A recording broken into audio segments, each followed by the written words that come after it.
and the economic headwinds facing it. I'm Gigi Stonewoods, and we are joined by the one and only Joe and Neil of The Joe and Neil Show. Joe Brusuelas, RSM's chief economist, and Neil Bradley of the U.S. Chamber of Commerce. Thank you for being here and for always really breaking down. You two are masters at explaining what is beneath the surface of the economy. And we need that now more than ever with this K-shaped economy where the stock market is doing really well, and yet most Americans don't feel good about the economy right now. So how much longer until they feel more secure economically? It's going to be a number of years until we get enough supply into the economy to really provide some relief on the pricing side. And while real wages, that's inflation-adjusted wages, are up just a little bit less than 1% on a year-over-year basis, that's just not going to do it right now for the American public. They'll need to see that continue for a good period of time before they're comfortable with the higher inflation. You know, in the post-pandemic era, we've made the case that we're going through a regime change in interest rates and inflation. We're just going to have higher inflation and we're going to have higher interest rates, right? And so the American public is adjusting to it in a way that's difficult if you're middle class or down market. And that lower spur of the K, it's a different world than what's going on in the upper spur, where people own homes, own assets, are able to leverage up, and they're really being able to take benefit of what's been going on in the economy. Yes, you know, inflation's at 3%, right? That's not 9%. But let's remember, the Fed's target is 2%, and before this recent bout of inflation, people had grown accustomed to 2% or less inflation, and the difference between 2 and 3 is 50%. That is a huge kind of leap, and so the psychological impacts of that, particularly when you see it flow through, and not all of this is traditional inflation, some of it is commodity specific. You know, food has always been volatile, but people respond to that volatility, particularly when it's on the upswing, as it is now for beef, as it has been for beef especially.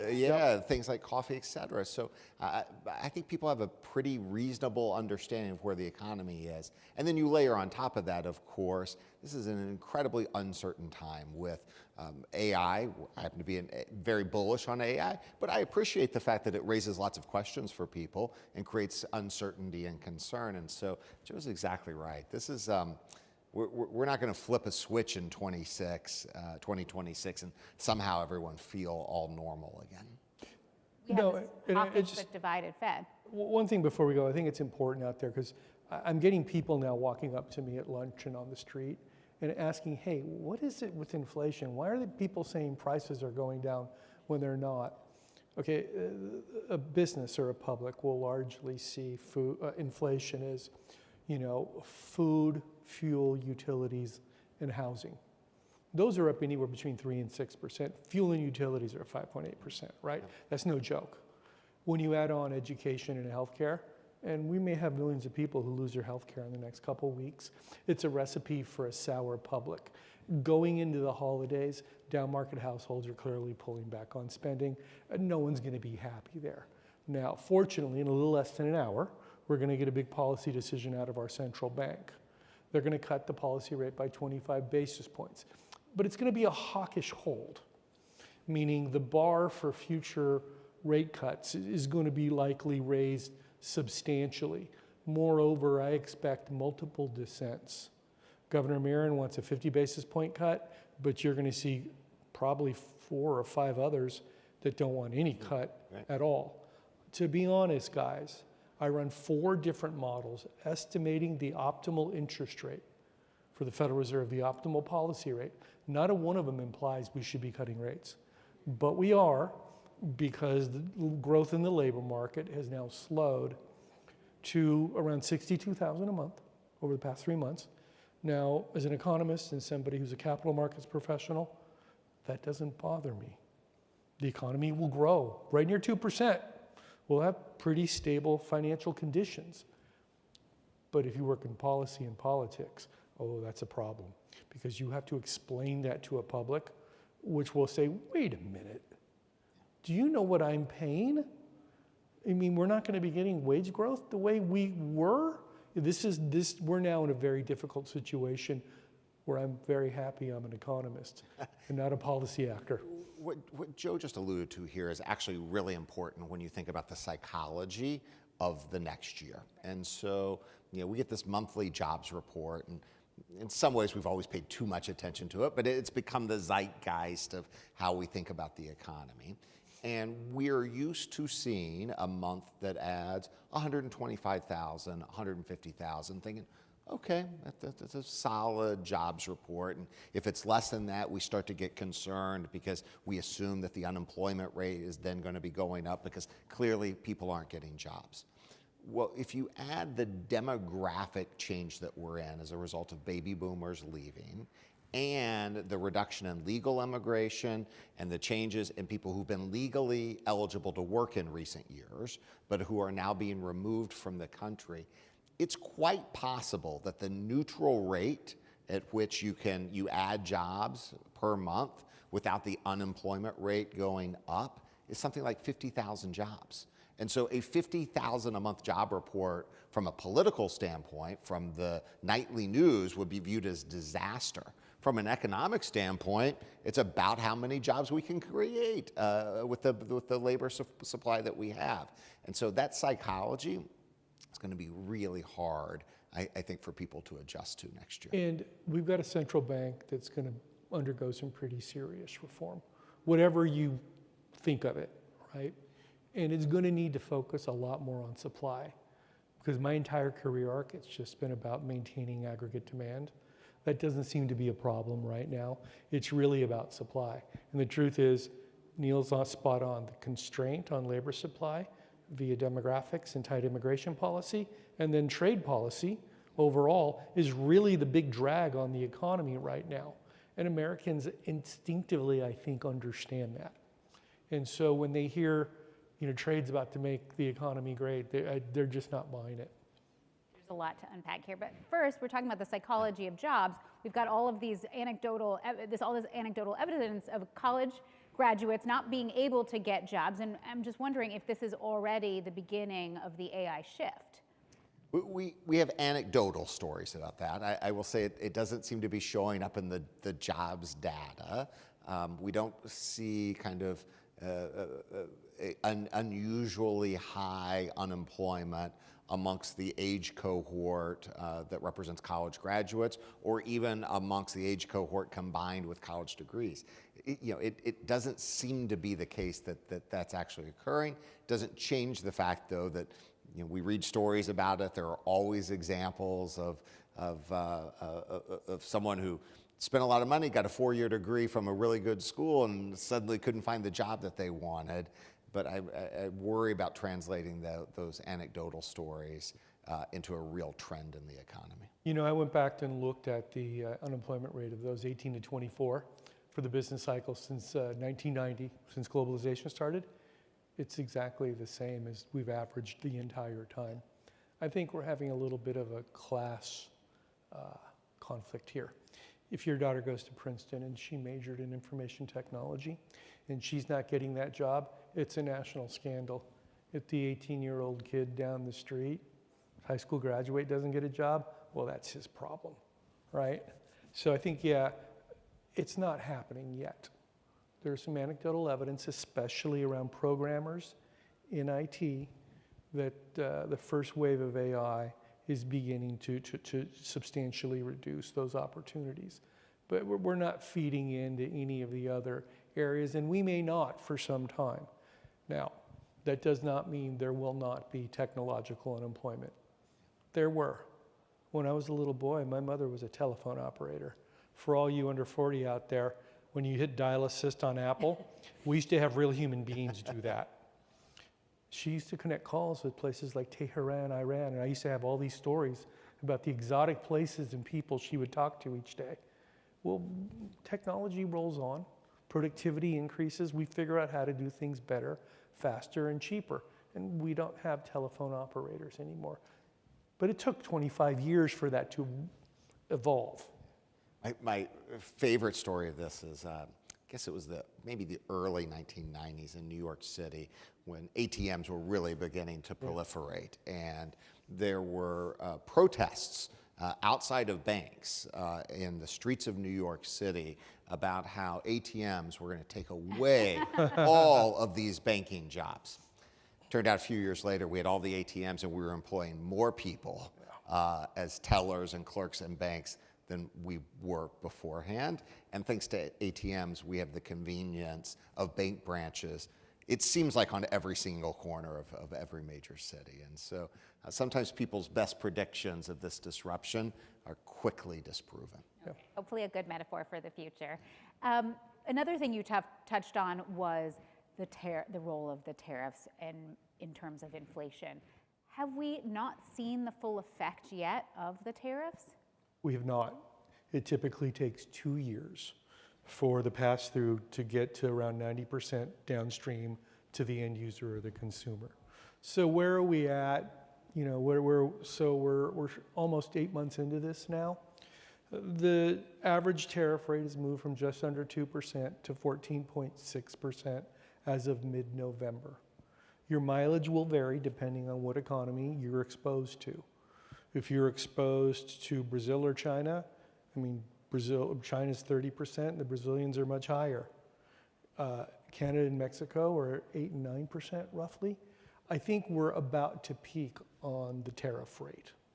But we'll have to see where that goes.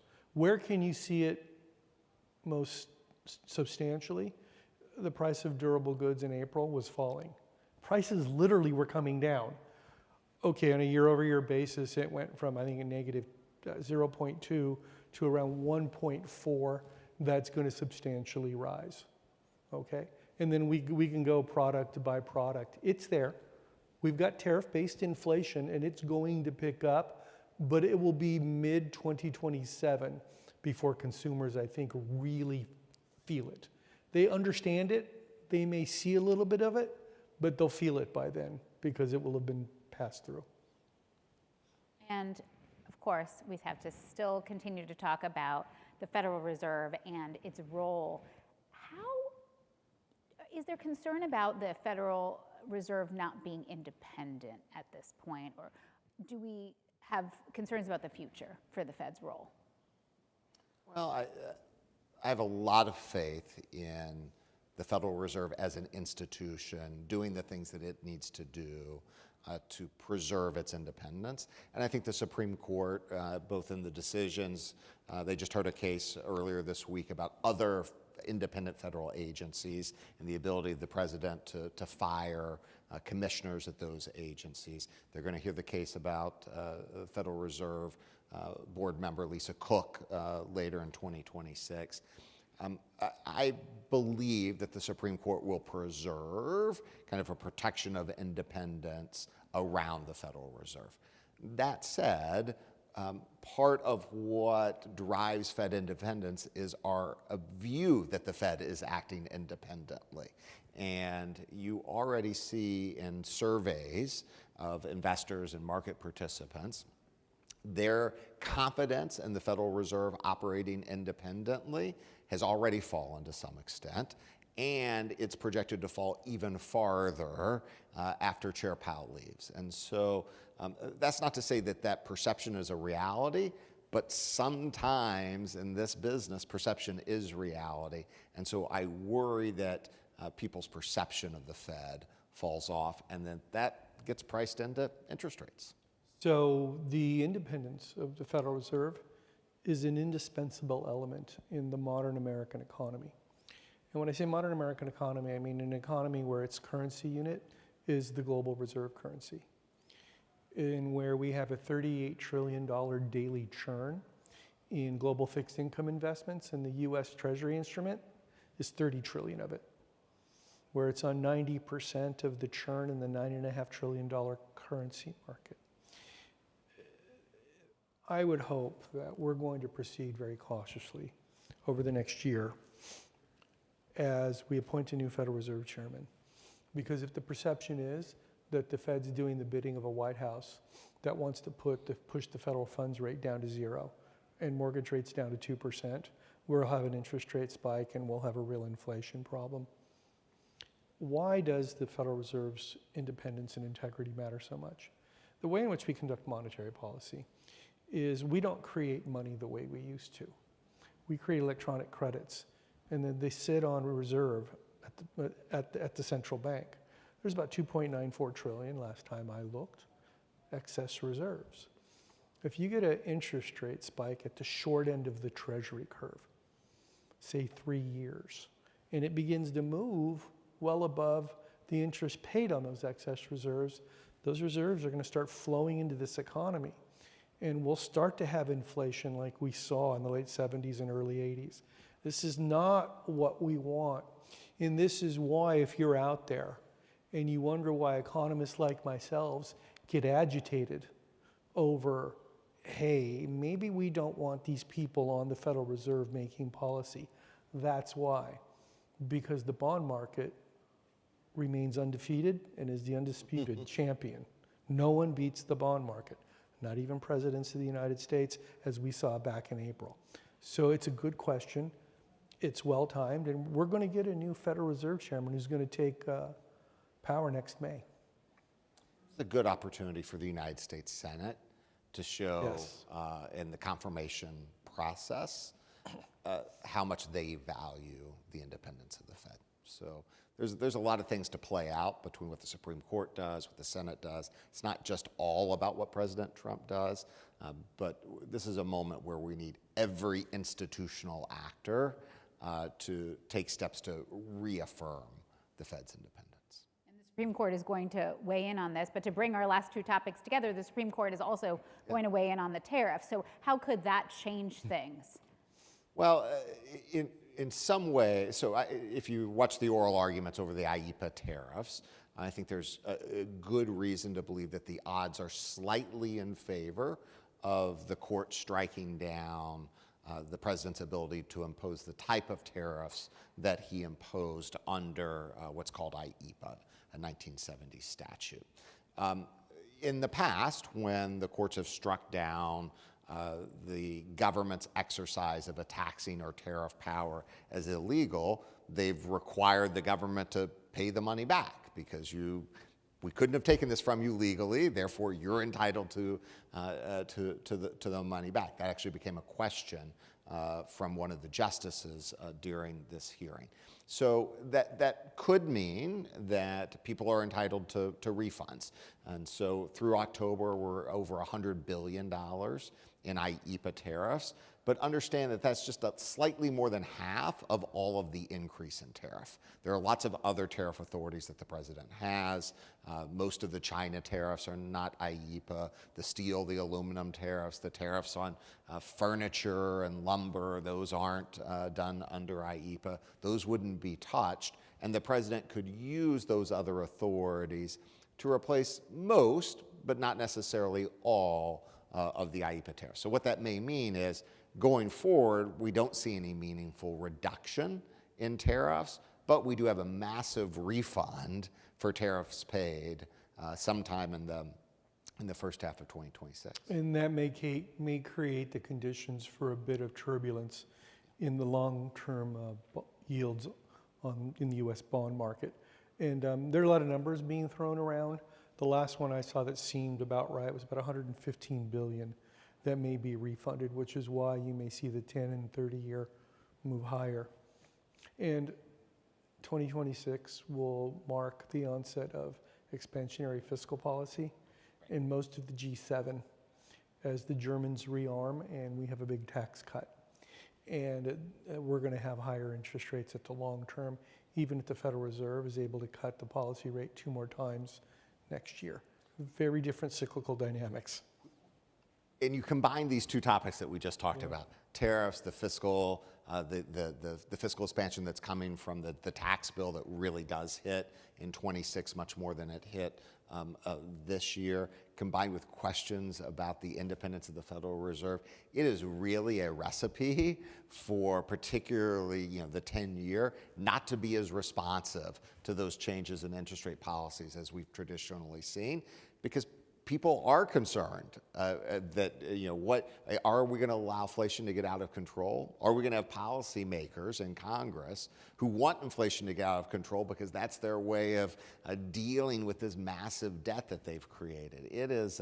It's not necessarily a good recipe, and we run the risk of playing with fire on both of these fronts. Our primary budget deficit stands at 3.84%. The primary budget deficit, that's what we owe. On all interest, it's the deficit excluding interest on past debt. That needs to be brought to zero over a period of years. Mid to late cycle, when the economy is growing at 2 to 2.5%, we probably ought to be engaged in fiscal consolidation, but we're not. We're engaged in an expansionary fiscal policy. So under those conditions, the Fed's independence and its integrity and its commitment to inflation very important, because if that's challenged, if we get an interest rate spike, those are the classic conditions for a run on the dollar and real pressure on the deficit. And it's why this isn't about Republican and Democrat. This is about, we need to make sure the dollar remains the reserve asset of the entire globe. We need to make sure that the integrity of the issuance of U.S. Treasuries is maintained and that we don't mess with that. And Neil's point about it's time for the U.S. Senate to stand up, he's correct. So is that your best advice on how to do this responsibly? Yes. So there are a lot of concerns about risk long term, I'm hearing, but short term in the near agenda, at the top of the administration's mind is probably deregulation. Is that going to contribute to growth as well as risk? Yes. So, there's no question that we had a regulatory overhang from the last administration. The current administration has halted and reversed a fair number of those regulations. Many more are in the works, including on banks and capital requirements. And I think we're going to see some relief for the banking sector going forward. So in some ways, that's cause for near-term optimism. I'll tell you the interesting thing that we've started hearing from companies over the last month or so, which is, this is directionally great. I'm really concerned that it's not very durable, that post-2028, there's going to be a change, and then we're going to be right back where we were. So how much am I going to really alter business practices? Am I going to modify production? Talk about the new energy requirements and changes. Am I really going to retool my assembly because of this regulatory relief, if then I have to turn around and spend money to reverse it in 2028 or 2029? These are the hard questions that create short-term relief, but long-term create more confusion and doubt. And that's a great spot-on description of the decision-making and discussions in the real economy right now. But your question can't be ignored in terms of the broader financialization of the economy and modern financial markets. When I approach this, I think about low rates, liquidity, and leverage. And if you've been paying attention this year, we've been kicking the tires and lighting the fires. We're going to stoke one hell of a credit-fueled expansion, and a financial bubble is going to accompany that. And that's why the near-term risk probably is around a correction in private credit and or in tech stocks associated with AI. Now, like Neil, I'm very bullish on AI. NVIDIA has $10 billion in revenues every quarter. This is not the 1990s and .com. These firms are making profits. And until very recently, the build out of the data centers and the energy to support it has largely been a function of private profit. Meta's was the first one to go to debt markets. There's been in the last 6 months, about $180 billion in debt raised, which is neither a systemic risk or really even a market risk. It's just that's how big this is. I'm going to use Meta as an example because I was in New Orleans over the holidays. So Meta's building a great big data center there. Entergy, which runs energy in Louisiana, is building 8 separate construction projects just to support that one. So to give everybody a scale out there, okay, and this is incredibly important if you're a small and medium-sized firm, right? These are firms that often don't have adequate capital depth.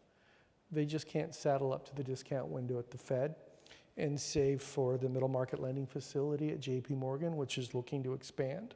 It sometimes is difficult to get capital, which is why the trade war is really weighing on small and medium-sized enterprises. And it's why that it's good we've got this deregulation coming. The banks are going to get involved this year. That should free up some lending, which I do think small and medium-sized businesses desperately need to tap as we adjust to the different trade regime that's clearly now providing the framework for global commerce, right? So we'll want to watch this closely. And my sense is the Fed is, especially now that the big tech firms are tapping debt markets for the first time in many years. So many businesses rely on you both for advice on what to do with all of these changing times. So what are you telling them right now? What is your best advice for how to grapple with this all? Well, we're urging them, not so gently, to get out of the reactive stance. You can't always be a fast follower. If you can, that's good, right? But you're going to have to start acquiring software, equipment, intellectual property, and integrate it into the production of goods and provision of services. Is you can't just wait, because there may not be one consensus-based framework for AI. It may be a long time before we get there. It could be a couple decades, right? And the efficiencies and productivity that one could yield from the integration of this AI into what you do is just too big to ignore. I use artificial intelligence every day now, every day, and it is stunning what can be done. Yeah, in the same vein, there are so many of the things that we've talked about that you can't really control, right? And we can provide guideposts about what might happen on interest rates or what might happen on various regulatory policies. But in some ways, you really can't bet the business on any of those things. So what are the things that you can control that are responsive to changes in the economy and the structure of the economy that aren't likely to go away?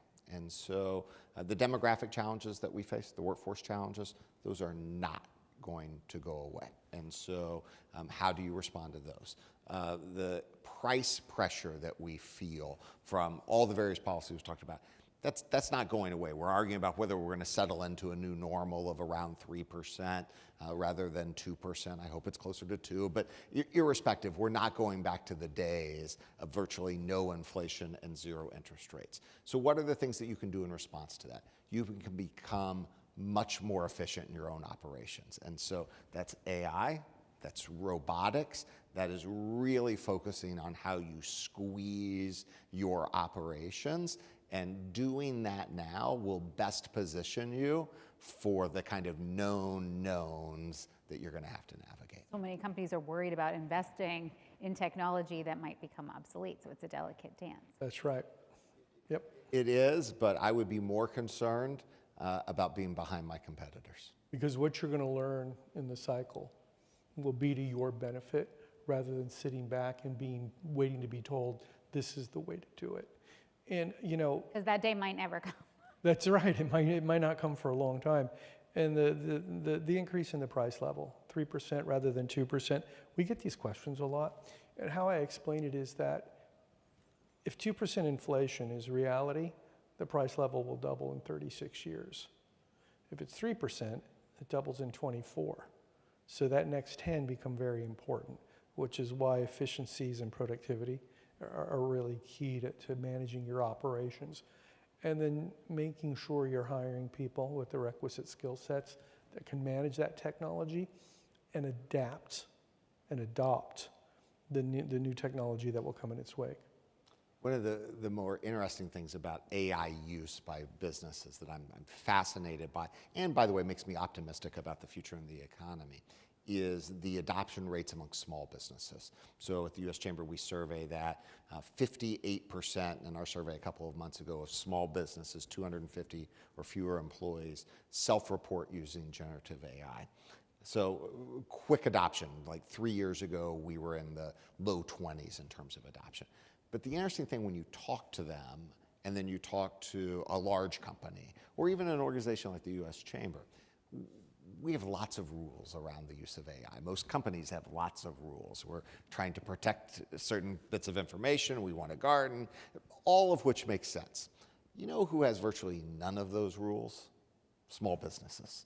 So they are more creative. They're willing to take more risks in the use of it. And some of those businesses are going to tap the secret and are going to be growing much faster than you anticipate because they went to the technology and they didn't burden themselves in their own rules about its use.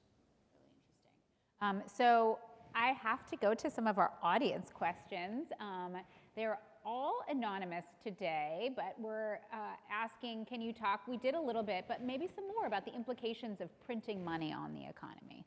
Well, we don't print money. We create electronic credits. They sit on reserve at the central bank.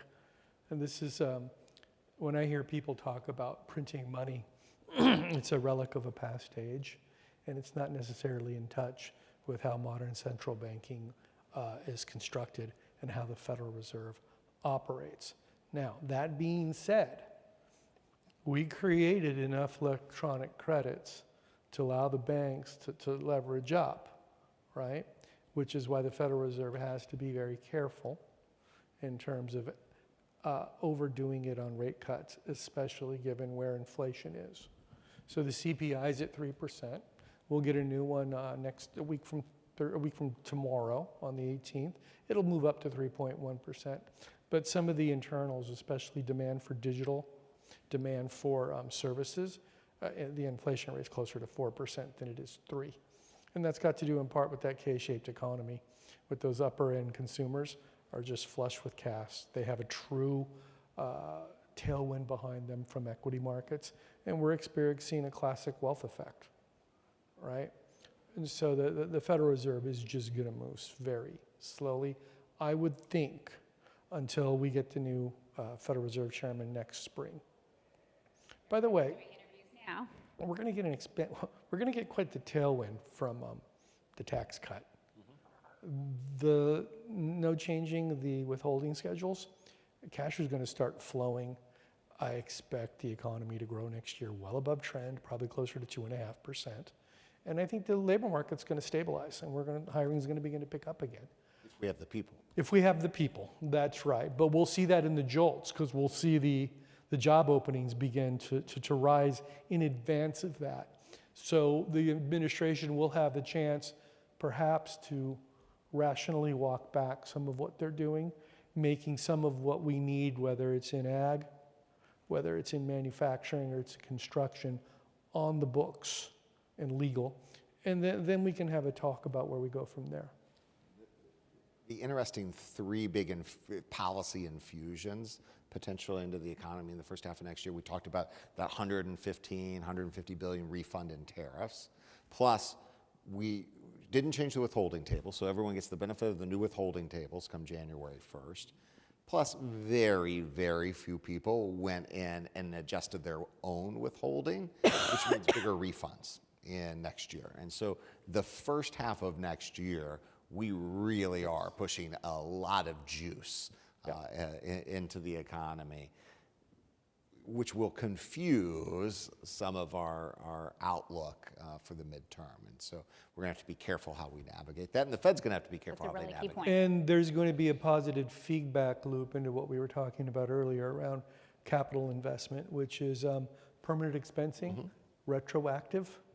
Yeah, if you're out there and you're a small and medium-sized business, you're going to get an opportunity to invest in yourself and your business and get permanent expensing on it. I'm out around the country talking to individuals. This isn't well known.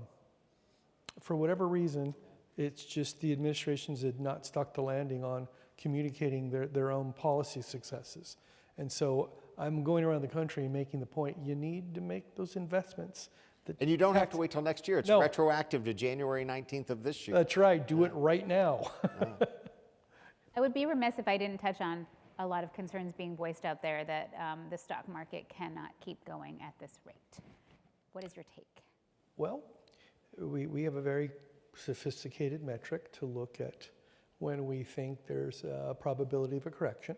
We published something on September 24th that said we were well above one standard deviation, which means, yeah, we were going to have a correction. We did.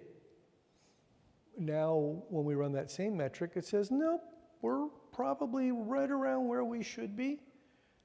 But anytime you have a speculative rush into one area of the economy, a bubble's not necessarily a bad thing because you learn from failure. But there's going to be malinvestment. There's going to be things that just don't work out, right? Anybody remember a company called Netscape, right?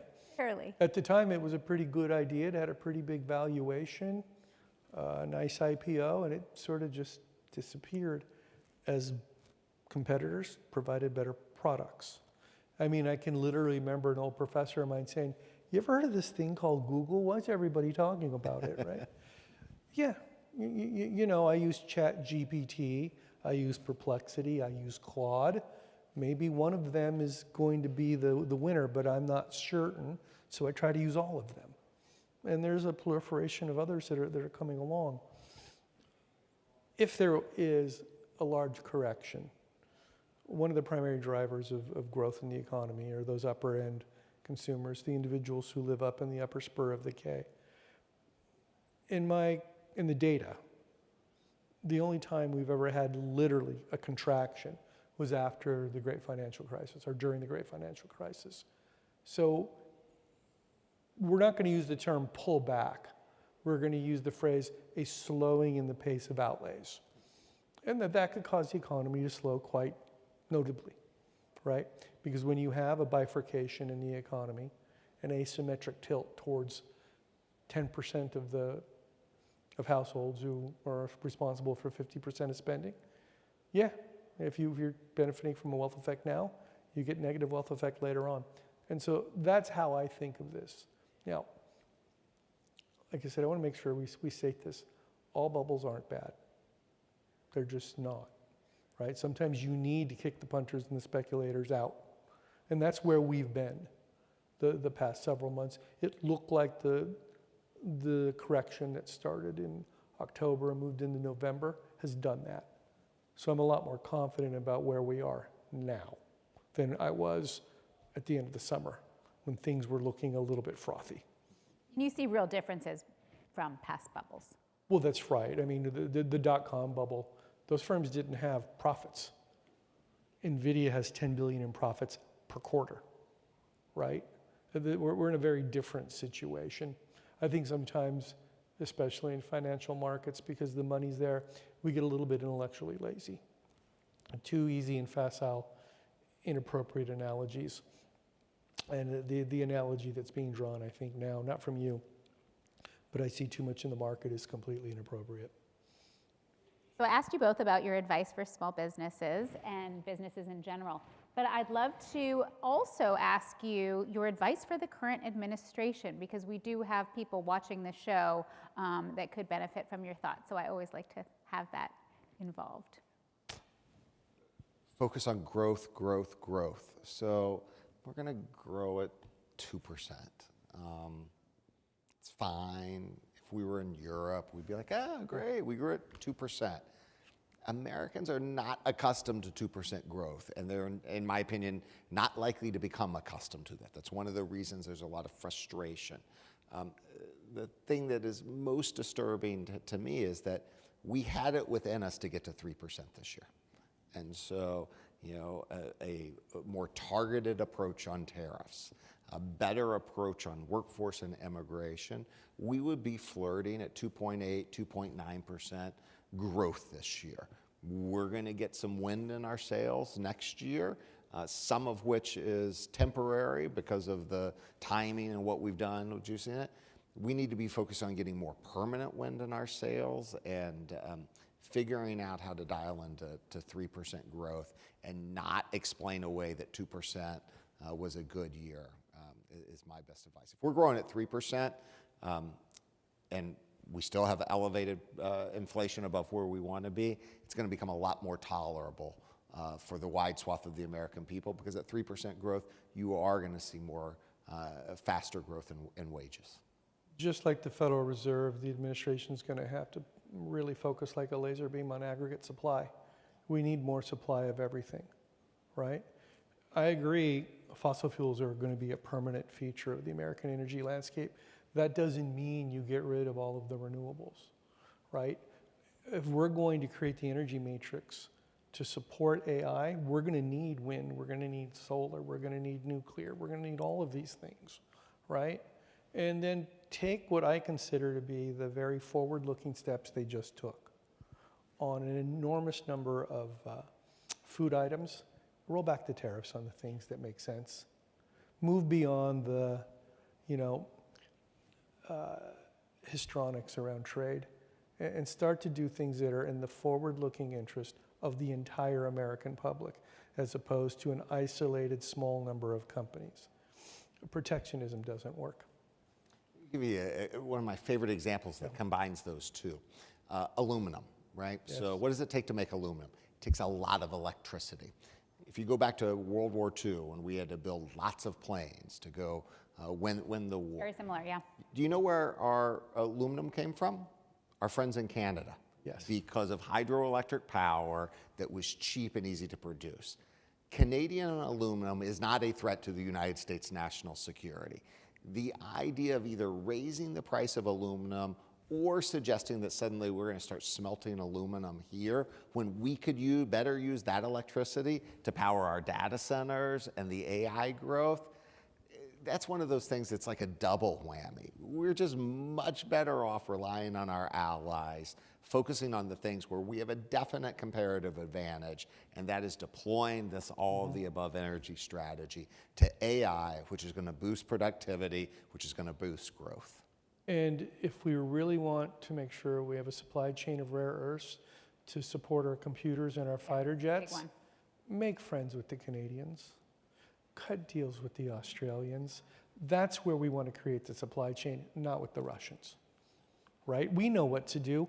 We have rare earths here under the Salton Sea out in California. I know a little bit of Matter of sorting them. It's complicated. And we can work with our friends to the north. We can do these things. So what are you excited about, real quick, before we close? I'm excited that we're at the holidays, that the government's back open. We're getting rid of some of the drag on the economy. I'm excited that people are they're going to be genuinely surprised by the size of their tax returns.